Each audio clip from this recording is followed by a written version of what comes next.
Hi, Paul Bedford here from Retention Guru, and welcome to today's Facebook Live. This is number 8 in a series of 10 that we're doing for the beginning of 2021. And can I say hello, welcome, and yeah, if you've got any questions in Facebook, you'll have seen a little code. Oh, I'm echoing through here. Oh, let's kill that.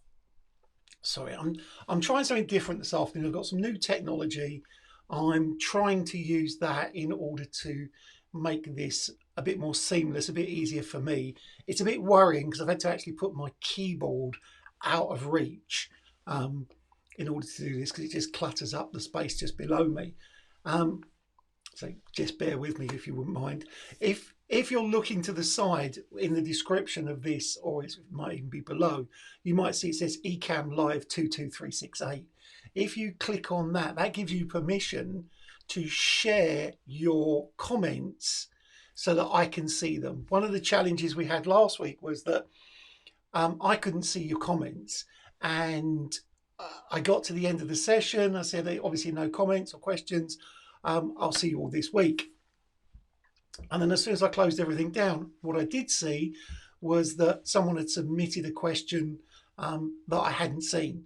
And so the first thing I did was I jumped back on and made a quick recording and sent them an answer to that question, because that's what I said I would do. That's one of the things I really wanted to do with these lives. I wanted to answer people's questions. So let me see if this is working or not. And let me ask you, can you just put in a little comment saying your name and which club you're from, just so I get a sense of where you are. I know there's a few people on here live, so it'd be quite nice to see where they're coming, where you are coming from. Now, in today's session, I want to focus on loss aversion.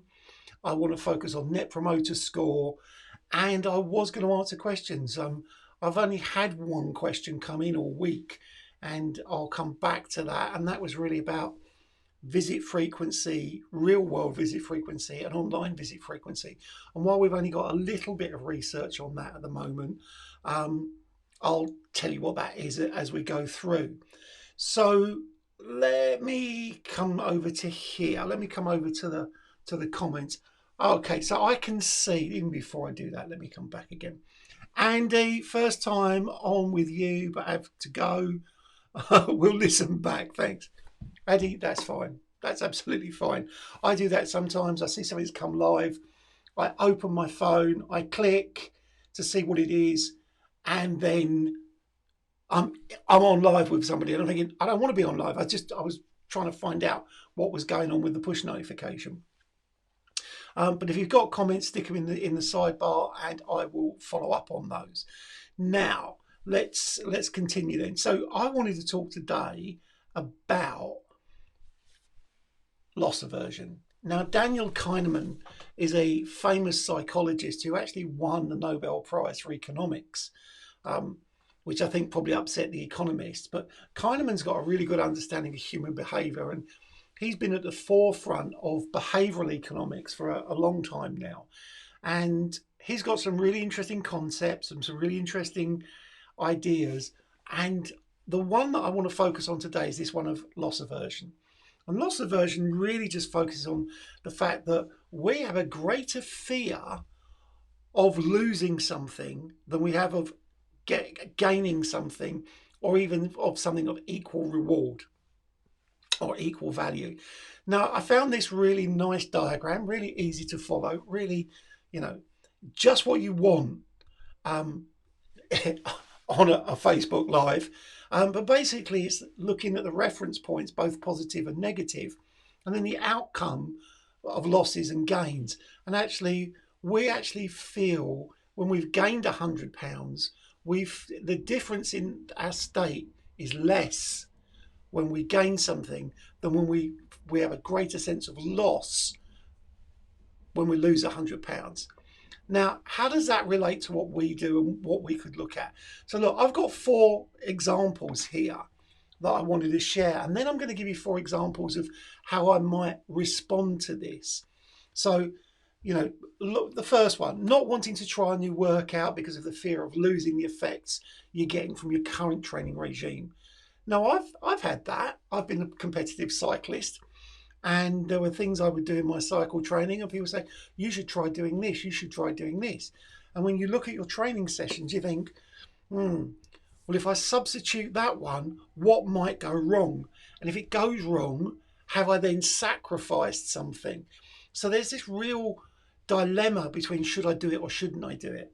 The second one, focusing on failed attempts to lose weight while ignoring alternative options. How many of you have had to actually sit with customers or have heard people talk to you at parties go, yeah, you know, I tried to lose weight once, it really didn't happen for me, so I'm not going to bother anymore. Or perhaps you hear it more like, I joined a gym once, it didn't really work for me, and so I won't be going to a gym again. So they focus on the failed attempt more than saying, okay, I tried that and it didn't work, let me try something else. Third one, carrying on with something you're familiar with, even if it stopped producing results for the sole reason of not accepting defeat. Like just putting more and more time and effort into something that isn't working isn't necessarily going to make it work any better. And people will carry on. And I'll give you an example in a second. People will just carry on trying to do the same sort of thing again and again and again in the perhaps sometimes vain hope that that will cause them to have a different outcome. And then here, the last one, fear of trying a new group exercise class in case I don't like it. So let's look at the next slide, because the next slide is the way I would respond to that conversationally. Now, I'm fortunate I've spent probably longer time looking at behaviour change, persuasion, motivation around exercise than I've actually even looked at retention. So way back in 1994, I started studying exercise adherence and exercise psychology. It's what led me to do my master's degree. And so I've really had an interest in the way language patterns work and the effect you can have on someone with language. Now, one of the things I like is, I love to do is what I call conversational behaviour change, whereas you're just in conversation with someone and you say things that make them focus or make them think or behave in a different way. So let's look at the first one. I'm glad you're not the type of person that doesn't want to try a new workout. That's what I'm going to say to someone. You know, in response to the first column, in the first step, not wanting to try a new workout. I'm glad to see I'm glad you're not the type of person that doesn't want to try a new workout because of fear of losing the effects from getting you get from your current training regime. By prefacing it with, I'm glad you're not the type of person that doesn't want to try, most people wouldn't then resist that by going, no, I am the type of person that wouldn't want to try something. They'll want to go with the flow. They'll want consistency. The second one, you know, the statement was focus on failed attempt at losing weight while ignoring alternatives. Can you believe I just spoke with someone that said they're not prepared to try and lose weight because they tried it once and it didn't work for them? Again, this time I'm putting it into the third person. I'm talking about something happening as if it was someone else saying it. What you'll get from that is you'll get this sort of quietness or stillness in a person where they actually go, I said that sort of thing I would say. But you don't want to be associated with that as a person if you're thinking that. So this is when you can actually, what I call, get a foot in the door and actually start to make alternative suggestions.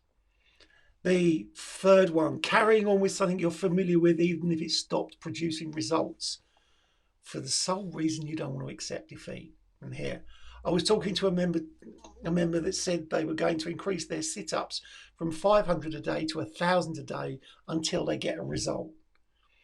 Now, you've probably had that with customers as well. People continuing to try and do the same thing, even though it's not producing a result. They want to stick to it. They want to keep going. They want to keep pushing with that same content, that same behavior. And then the final one, a fear of trying a new group exercise class. There is a member who has a fear of trying a new group exercise class in case they don't like it. Can you imagine how much fun they'd be missing out on if they didn't try it, but later it became their favourite workout. So this is about, for me, this is really about trying to get people to think, they're called pattern interrupts. They're having this loss aversion. I want to interrupt the pattern. Quite commonly, if you've ever done workshops with me when we're teaching and someone says, oh, I don't think I could do that, you'll hear me say really, really fast, well, what if you could? What would you do if you could do that? And then you get blank stare and a pause as someone goes, well, and because you've given them permission to just create an answer, they actually start coming up with answers. And you can hear them talking. They're saying it out loud while they're thinking about it. And they're actually talking themselves into the change. So those are just, a few things you can do around loss aversion. Let me come back to the slides. So consider the many ways in which this could be applied when dealing with non-returners, people who have, for one reason or another, not returned, and you're reaching out to them to try and get them to come back in. Those wishing to leave, those people are telling us, I've been training here for 5 years, but I think I'm going to move on. Talking about, you wouldn't want to lose all the fitness, you wouldn't want to lose all the experience you've gained in using this equipment, this facility. Talking to those that have left, those that are bored. Talking to those people who their exercise frequency is becoming less and less and less because they're actually getting bored with the workouts they're doing, but they're scared of changing the workouts in case they lose the effect they're getting from the workout. So there it might just be a case of saying to someone, let's just change one thing about your workout, or let's change 3 of the exercises and keep the other 7. Whatever. Just don't think you have to change everything. Change something, get them reinvigorated. But you can also do this around staff motivation. How many times have staff chosen not to do something because of their fear of loss rather than their fear of gain? Not going on a course because they fear that they might look stupid, where actually their capabilities would grow massively if they went on some sort of training. So loss aversion is something that we can, and I mean this in a positive way, manipulate for someone else's benefit. Now, I use that term manipulate often when I'm talking, and people, because it has such a negative connotation, people don't like it. But I said, look, I'm manipulating people for their benefit, not for mine. They get the benefit if I manipulate them, not me.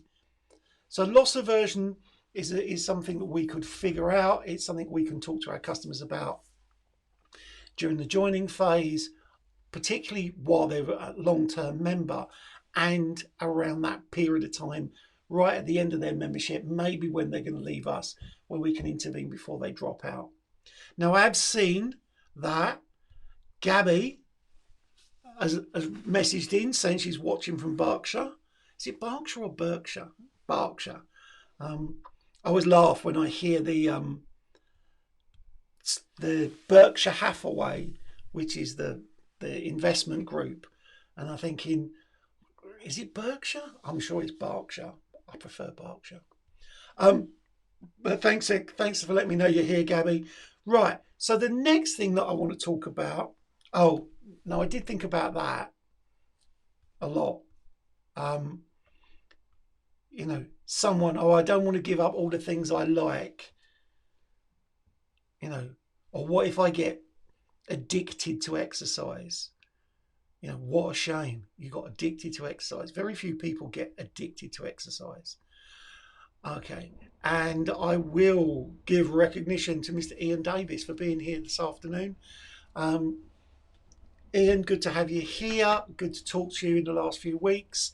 I did have a thought that when I was on the call with you the other week and you'd had just shaved your head completely, you started to remind me of the Jeff Bridges character in Iron Man. And I mean that as a compliment because I think Jeff Bridges is an amazing actor. And every time we would look, I was looking at you down the camera thinking, who does he remind me of? Who does he remind me of? Jeff Bridges. Okay, so that's loss aversion. The next thing I want to talk about is I want to talk about the Net Promoter Score. The Net Promoter Score is used extensively in our industry. It's used a lot in a lot of industries, and I am in favour of the Net Promoter Score. What I find really challenging is that people will boast what their Net Promoter Scores are without actually giving background or context to the way in which they conducted their Net Promoter Score, the number of people who's responded, and some people are using a slightly different Net Promoter Score than others, so you can't make comparisons. So let me give you some examples. So we know that the Net Promoter Score, let's come back to that. We know that the Net Promoter Score is a great way of measuring customer experience. And the comments that you get with a Net Promoter Score, you should get, because the Net Promoter Score is a two-part thing. You should be getting, with a Net Promoter Score, you should be getting a score, but you should also be getting comments. And comments are the real driver or the power of this. This is what people use to actually make the difference in their business. So you want to get those. Oh, don't know what happened there. I have no idea, but we're gonna move on. And you can use the Net Promoter Score at various points in your customer experience. Now, this is just a slide that I use with some operators to explain when you can be doing different types of surveys. So the first one you might actually do is the seamless experience score. And you might wait till visit 6 or maybe week 6 before you do the Net Promoter Score. And then towards the end, you might do the end-to-end experience score. But you can do the Net Promoter Score at various points. And there's loads of different surveys you could do. And in fact, I'd probably deploy most of these, not just a single survey. Now, traditionally, the Net Promoter Score is based on a scale of 0 to 10, where 0 is unlikely and 10 is extremely likely to recommend this club to a friend or colleague. Now, for those who are used to seeing this, you'll understand that anyone who scores 0 to 6 is considered a detractor, someone who's talking negatively about your business. People who score 7 and 8 are passives, and people who score 9s and 10s are promoters.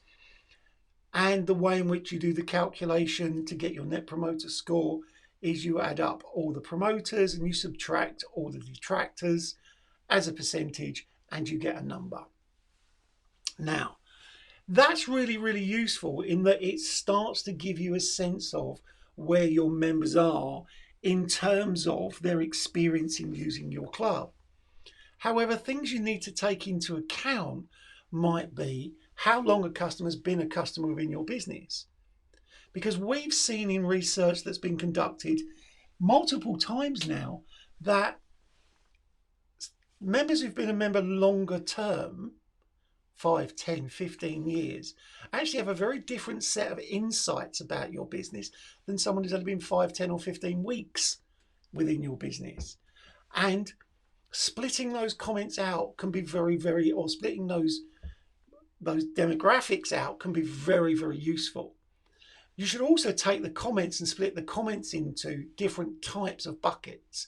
Now, we split ours into 6 buckets when we're surveying them, including product fails, experience fails, and a number of others, so that we can look to see where the actual drop off is in the feedback. But I think the other thing you have to be mindful of is that sometimes people are using the Net Promoter Score with a 1 to 10 scale. So you're actually giving people less opportunities to score a low number. Now, as far as I am aware, Frederick Reicheld's original work on the Net Promoter Score was 0 to 10. I've never had anyone explain to me why they're doing 1 to 10. A lot of people do, and some people do a 1 to 5. As far as I'm aware, Net Promoter Score is free to use. It's not trademarked. What they want is lots of people using it, so it gains credibility, but also people can then share the information. Now, something else to bear in mind is that, the question you ask after you've done the question you ask in relationship to the 0 to 10 score can also be really important. So look, I've got two here. What's the likelihood of you recommending a friend or colleague to join Paul's Health Club? You know, on a scale of 0 to 10, where 0 is not extremely unlikely and 10 is extremely likely. But look at this for a difference though. Based on your last visit, what's the likelihood of you recommending a friend or colleague to join Paul's Health Club? That actually changes. It changes the focus of the question. Now, if you've had a good experience in your last visit, then you're more likely to recommend based on that question. But if they're asking more generally, then you might go, well, the last 6 visits I've had have been poor. Then I've had a good one. So I've had one good one in 7. Am I likely to recommend? No. You'll probably be a passive or a detractor. But if I ask you just based on your last visit, would you recommend someone, and you had a great experience, then you're a lot more likely to recommend. But then this gets reported as, look at our net promoter score, it's really, really high. You also have to be mindful that different people do the net promoter score in different ways. Some people survey everybody, some people survey random selections, some people will survey everybody who's visited the club yesterday. So I know there's one major chain here in the UK that they survey 10 people who visited the club yesterday. Now they have multiple clubs, so they get multiple pieces of feedback. But for me, I'd want to know about the people who are not visiting as well. You know, what do they rank or rate us as? Not just the ones that are just the ones who are turning up. Because something you have to take into account is non-responders. Non-responders, often the survey for the net promoter score is done online. It's a digital score. Or maybe, as happens in some clubs, it is an iPad outside a studio, and you're encouraged to fill out that iPad as soon as you've finished working out. But if you don't get responders, you have to be really mindful. So here's a piece of data. You can see here that we've got the 3 groups, the detractors, the neutrals, and the promoters. The neutrals are also called the passives. And you can see that early on in the membership, there really isn't that much difference. These members are pretty much scoring the same. By the time you get to about 5 or 6 months, there does seem to be a difference. And that difference does have an impact on how long they stay. Now, by the time you get to 12 months, it's spread out a little bit more. Now, the things that I would be interested in, just because of the way that I look at things and the way that I'm interested in things, is I'd want to know how many people from your membership completed the survey. Because if that diagram only represents 10% of all your members, then that's not very useful. I want to know how many people in each of the groups. I want to know how many people were not responding. You know, it's not good enough just to show your graphs or just to show your final figures. I'd like to delve deep into that because I want to know. And I do think the middle group, the 7 and 8s, are often overlooked. They often have great insights. Their comments are really, really good. Now, we love to hear the feedback of the 9s and 10s, the really positive feedback. We look at the 0s to 6s and say, right, where can we do better? But sometimes we don't place enough emphasis on the 7s and 8s. And the 7s and 8s are very close to being 9s and 10s. So sometimes you might want to focus on moving the 7 8s to being 9s and 10s rather than focusing on the 0s to 6s to being 7s and 8s. So you don't want them to be passive or neutral. You want them to be advocates or fans of what you're doing. Now, this slide, you know, this is useful, but here's what is really useful. That's the retention of the non-responders. These people couldn't even be bothered to answer the survey. They couldn't be bothered to even answer the survey. So you do need to track who responds, who doesn't respond, and those numbers. Because here, you know, The non-responders, they're quitting at such an alarming rate. You'd need to have to take that into account. Now, things that you will see with the Net Promoter Score is in terms of the comments you capture from people. This was done by my friend and colleague, Dr. Melvin Hilsden, as part of the TRP 10,000. And to say it's old data is probably doing it an injustice. However, it's not reflective of what's been going on in the last 12 months, but then what is.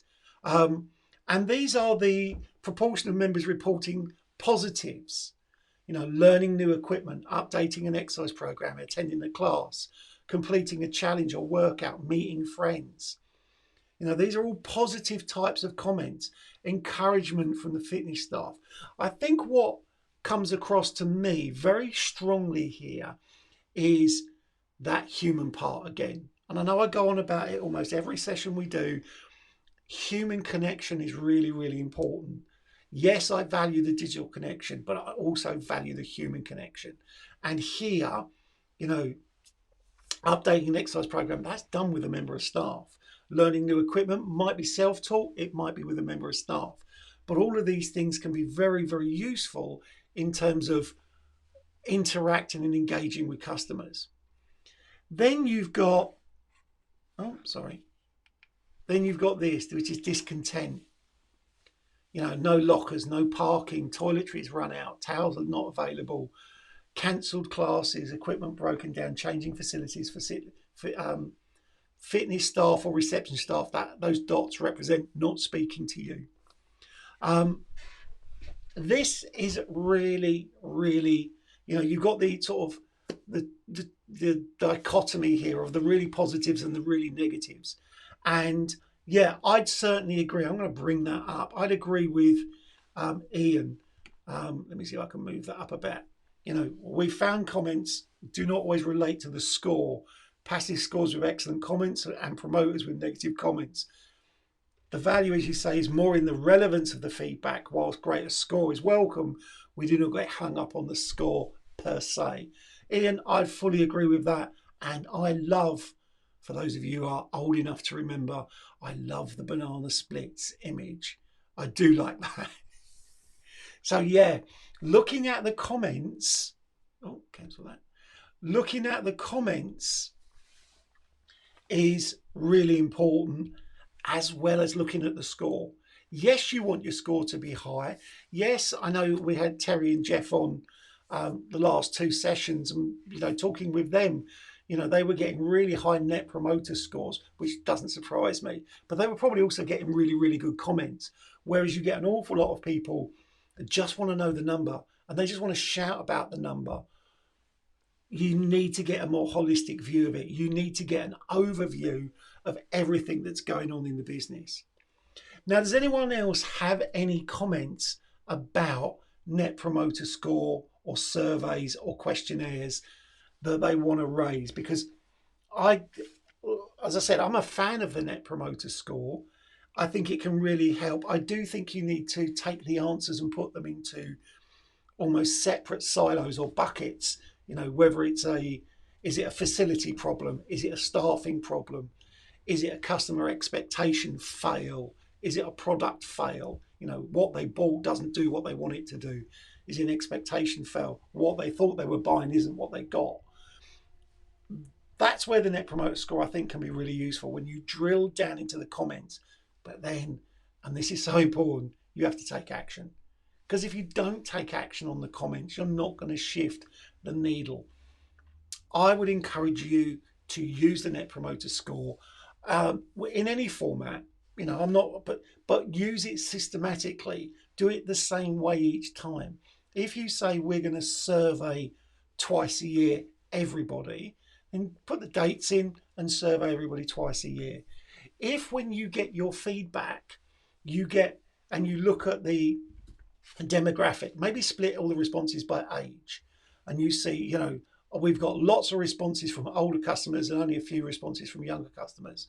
That's the time to get out on the floor, walk around the gym with a clipboard and a sheet or an iPad and just go look for target customers.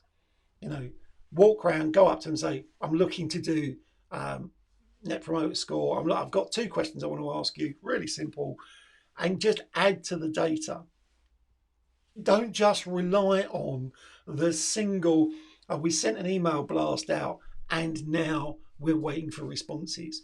You have to be a little bit more proactive in that if you really want to get a good understanding of what's going on.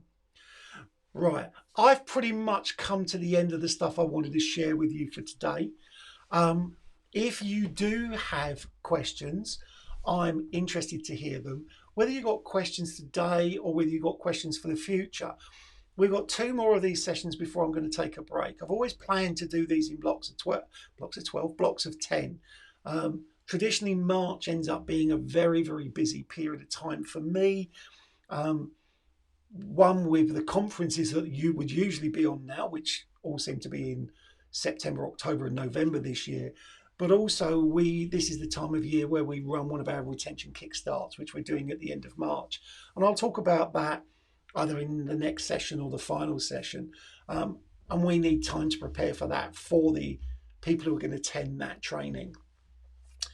If there are no more questions, and I'm not seeing any more questions coming up, then what I would like to do is thank you for your time and your attention, whether you're here live or whether you are watching this as a recording and a playback. If you've got any questions, drop me a line, email me and I'll put the email up. You can always email me at paul@retentionguru.co.uk. Also there on all those social media channels, as well as being on Instagram now and on Clubhouse. And I am thinking about running a Clubhouse after the last session. So if you need a Clubhouse invite because you're not on Clubhouse and you have an Apple phone, unfortunately Clubhouse only works on iOS at the moment. But if you have an Apple phone and you're not on Clubhouse and you'd like to be on Clubhouse just to see what it is, drop me a message and we will send you an invite and we'll get you on board. I think that'd be a nice way to finish off the 10th session. Going on a call, chatting, answering questions and just seeing what people have benefited and how they've gained from these sessions that we've delivered and what you'd like to see in the future. For now, I'm going to say that's it. You stay safe and I will see you the same time next week. Take care.